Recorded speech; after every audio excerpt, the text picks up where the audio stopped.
ఈరోజు terrace garden నుంచి నల్లేరు కాడలు, దొండకాయలు, కాకరకాయలు, తర్వాత మల్లెపూలు కూడా వచ్చాయి. అవి తీసుకొచ్చానమాట. ఇప్పుడు ఏం చేస్తానంటే మార్నింగ్ టిఫిన్ దోశలు అయితే దోశల్లోకి నల్లేరు కాడ వేసుకున్న దోశలు చాలా టేస్టీగా ఉంటాయి. అట్ ద సేమ్ టైము బోన్స్కి చాలా మంచిదన్నమాట. అందుకని నేను పెసరట్టు కానీ దోశలు కానీ వేసేటప్పుడు నల్లేరు కాడలో తెచ్చి పిండిలో మిక్సీ చేసేసి వేస్తానన్నమాట.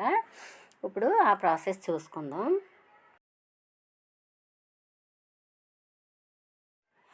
Hello, hi, welcome to my channel Bhavani teacher. ఈరోజు నేను నల్లేరు కాడలు వేసిన దోశ, తర్వాత కాకరకాయ ఫ్రై చేద్దాం అనుకుంటున్నాను.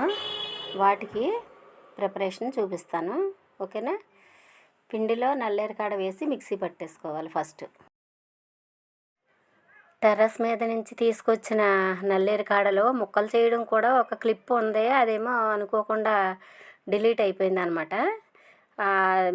మిక్సీ పట్టిన దోశ వేసేసాను, పిండి వేసేసాను, దోశ అయిపోయింది. అయితే ఇప్పుడు కాకరకాయలు ఫ్రై చేయడం కోసం కాకరకాయలు కట్ చేస్తున్నాను. చూసారు ఎంత లేతగా ఉన్నాయో, చాలా టేస్ట్గా ఉంటాయి. ఇవి ఆర్గానిక్ కాకరకాయలు కదా.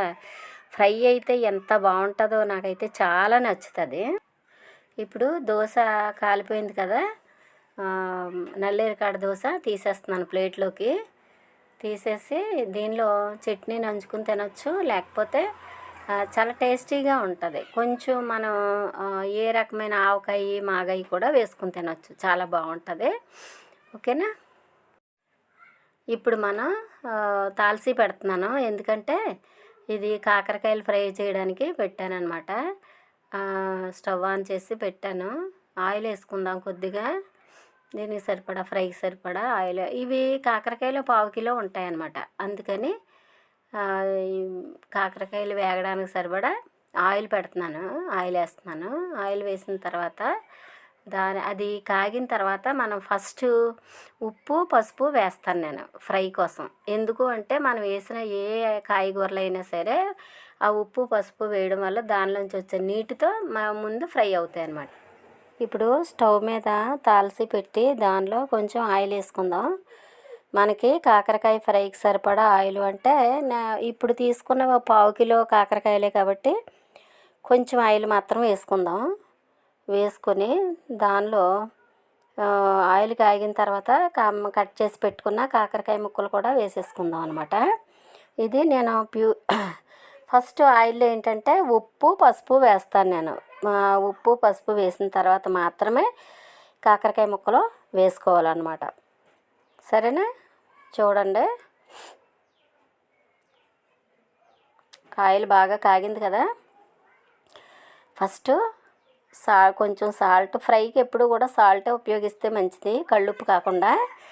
అందుకని కొంచెం పసుపు, కొంచెం సాల్ట్ వేసి అవి వెంటనే మనం కాకరకాయ ముక్కలు వేసేసుకోవాలి. వేసేసుకుని ఇవి వేయడం వల్ల ఉపయోగం ఏంటంటే కూరగాయల్లో మనం ఏ కూరగాయలు వేస్తామో దానిలోంచి వాటర్ వచ్చి అదే వాటర్తో కూరగాయలు ఫ్రై అవుతాయి అన్నమాట ఫస్ట్. అందుకని ఇలా వేస్తాము. వేసేసిన తర్వాత చక్కగా ఒక గరిటెతో బాగా తిప్పాలన్నమాట, బాగా కలపెట్టాలి. కలబెట్టడం వల్ల ఉపయోగం ఏంటంటే అన్ని ముక్కలకి కూడా పసుపు, ఉప్పు ఈవెన్గా తీసుకోవడం జరుగుతుంది అన్నమాట. ఫ్లేమ్ హైలోనే ఉంచాలి, గుర్తుపెట్టుకోండి, సిమ్ అయితే చేసుకోకూడదు. ఇలాగా ఒక 10 మినిట్స్లో మనకి కాకరకాయ ఫ్రై రెడీ అయిపోద్ది. ఇది చాలా క్రిస్పీగా, టేస్టీగా ఉంటుంది. ఒకసారి ఇలా చేసి చూడండి, తప్పనిసరిగా మీకు బాగా నచ్చుతుంది అన్నమాట. ఇప్పుడు మూత పెట్టేసుకుని ఒక 10 నిమిషాలు అయితే వీటిని అలాగే ఫ్రై అవనిద్దాం. ఎందుకు అంటే మధ్యలో మళ్ళీ మనం ఒక్కొక్కసారి తీసుకుని ఇలా కలుపుకుంటూ ఉండాలన్నమాట. అలా కలుపుకుంటూ ఉండడం వల్ల ఉపయోగం ఏంటంటే ఈ కూరగాయల్లోంచి వచ్చిన వాటరు మొత్తం ఎంతవరకు వచ్చినా కానీ అదంతా కూడా మళ్ళీ కూరగాయ ముక్కలకు పట్టేసి బాగా ఆయిల్తో కలిపి బాగా ముక్కలు పీల్చుకొని చక్కగా క్రిస్పీగా తయారవుతాయి. అందుకని మధ్యలో కలుపుకుంటూ ఉందాం.